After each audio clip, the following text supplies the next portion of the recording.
Welcome to another day here in Bangkok, Thailand. My name is Griff with Griff Abroad. And in today's episode, I want to talk to you guys about actually a comment I made the other day that was about financial advisors. And I made a comment, some to that effect of if financial advisors knew what to do to retire early, they'd do it themselves.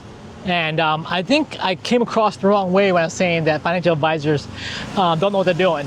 Or I didn't mean to say it that way.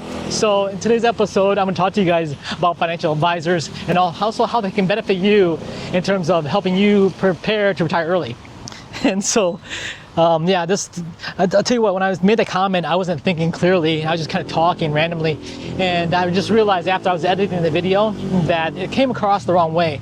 And just to let you guys know, actually, I have a financial advisor, and my financial advisor is my friend.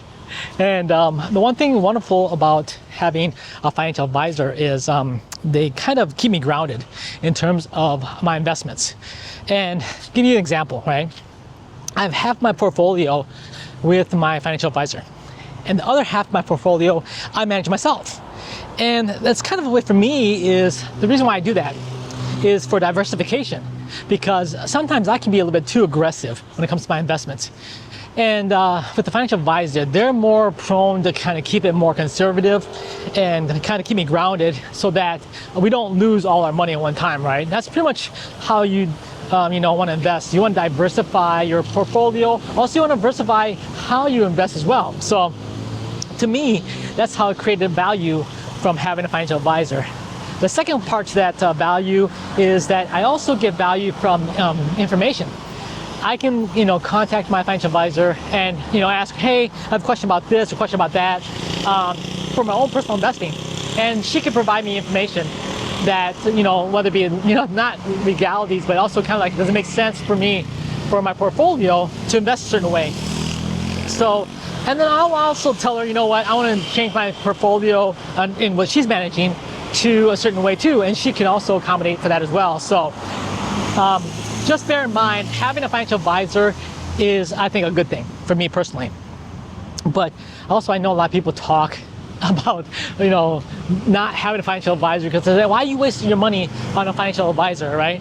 And that to me kind of sounds silly, because if you are going on the internet and you're looking to learn how to invest and you don't have any idea how to invest, you mean to tell me that you're willing to take $500,000, right, and try to invest yourself, but you have no knowledge of how to invest to make that grow over time for your retirement.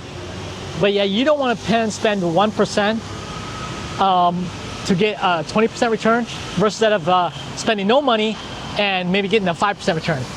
You know what I'm saying? It's just a matter of how do you weigh out the benefit of having a financial advisor versus not having a financial advisor. Now, you may be a smart one. You might be smart. You might be retired early too, all right? And you may know everything about investing and finance. And that's perfectly fine. You don't have to have a financial advisor. I'm not saying that you have to, but for people that tell other people they don't need it because they want to save money and not pay someone to help them invest, that to me sounds a little bit silly. Just my personal opinion. I could just pretty much get rid of my financial advisor and I can manage everything myself if I wanted to. But like I mentioned earlier, I do this because I try to keep myself, diversified with how I invest as well in terms of how aggressive I invest. And if you're new to investing and want to know how to invest, one thing you have to bear in mind is you want to also be diversified in your investments. Whether it be your 401k, whether it be your IRA or Roth IRA, whether it be your stock portfolio, you want a diversification because you don't want to put all your eggs in one basket, so to speak, right? So in today's episode, I want to talk to you about financial advisor. They can give you that information. They can give you that kind of insight as to how to diversify to best manage your money, and it also helps you to also be educated too. The one thing that I've come to appreciate financial advisors is they can look out for your best interests for the future, right, in your retirement. And if you want to retire early, you can use their advice to help you manage your money yourself, as well as plan for your retirement, right? And they can tell you, you're gonna make this much money in the future, and now you can live off of this much money for how much longer, right? You can also go to YouTube too, right? You can go to YouTube and these people tell you, oh, just put this money into like a financial calculator, and they'll tell you if you put it in this percentage of annual growth and this amount in every month, yada, yada, yada, you'll end up having $1 million here when you reach the age of like 55 or something like that, right?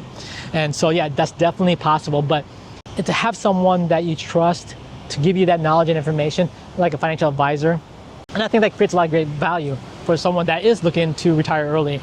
And but at the same time, if you're looking to invest, of course, the number one way to invest, of course, is in your company 401k. If you work for a company that has 401k.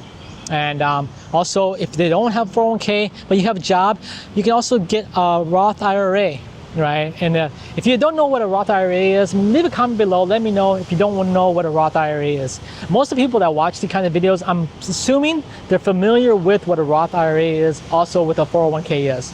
If you don't know, leave a comment below, and I'll be happy to talk to you guys more in detail about that kind of investments. This episode, I just want to kind of clarify that having a financial advisor is a good thing. And if you don't think it's a good thing, also leave a comment below. Let me know. Tell me where I'm wrong about having a financial advisor. And I'd love to hear you guys' feedback on that. And that's the wonderful thing about, you know, having the YouTube. You can have this conversation, and you know what? I don't mind to have disagreement on what I say, because you can feel free to leave a comment below. Let me know, Griff, you disagree with having a financial advisor. For me, it was my personal choice, saying, you know what, it's good to have a financial advisor. Also not that, but my wife also loves to see the account and also having kind of a diversification and say, oh, how's our financial advisor doing compared to how our portfolio is doing? And you know what? If we can see if we're both growing, that's a good thing, right? At the same time, if I'm slipping and my financial advisor is growing, that's also a good thing too, because I'm protected, right? Having someone to kind of watch my back, so to speak. But yeah, that's our portfolio. You know, we got financial advisor over here, I got me over here investing, and we're doing all right. So, but anyways, that's the episode for today. I just want to kind of talk to you guys about my comment the other day. It was kind of not necessarily properly worded, but financial advisors are wonderful, and I appreciate my financial advisor. Shout out to my financial advisor. And yeah, that's about it for today's episode. But be sure to check back for the future episodes. I'll be happy to talk to you guys more about how to invest in Roth IRAs, 401ks, also in ETFs. Whatever you have questions on, leave a comment below, and I'll be happy to answer those. Till next time, guys, have a great day. Bye.